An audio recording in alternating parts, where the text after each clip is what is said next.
稻草人舞团伫咧彰景市流行中心的今日地下街布展，并且表演，让人更加会当感受到时代推进之下人事物的变化无常。这个新的艺文空间，首场展出运动生物的现代舞创作展，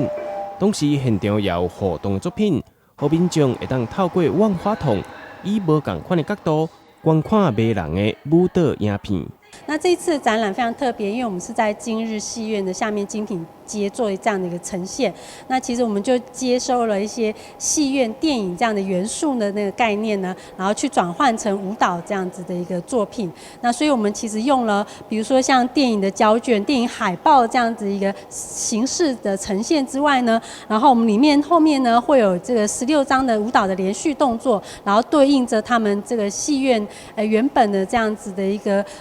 老照片的这样子一个呈现呢，仿佛舞者好像就在我们的身边做舞蹈，然后或者说好像我们回到了过往这个戏院还存在的时候，他在戏院前面做舞蹈的这样的画面去做呈现。那中间呢，我们有3个我们称之为窥视箱，那里面是由我们艺术总监罗文景他3个代表性的舞蹈作品的影片。那我是用那个万花筒的方式，那大家可以近距离的去窥看，但是在窥看的过程中呢，我们设计了你可以是平视，然后你可以往上看，然后也可以往下看的这样子的一个视觉的动态呢，让你的身体不由自主的在这个空间里面也有一些变化，来去感受这个现代舞编创过程当中呢，它其实是跟生活、跟周遭的一些事件啊、跟空间有关系的这样子的一个创作的连结。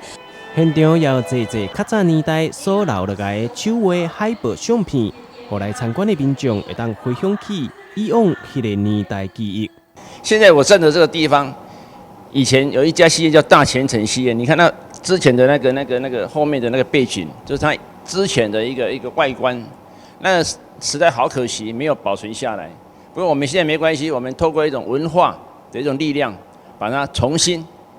塑造一种新的重新的一个老戏院风华再现的一个景象，给观众们重新做一个认识。对以前那不晓得的一个失去的一个电影文化、艺术文化、戏剧文化的一些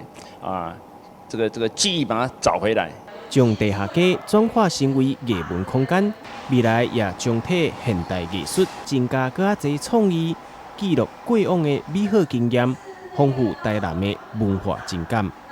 台湾新闻网站张伟忠采访报道。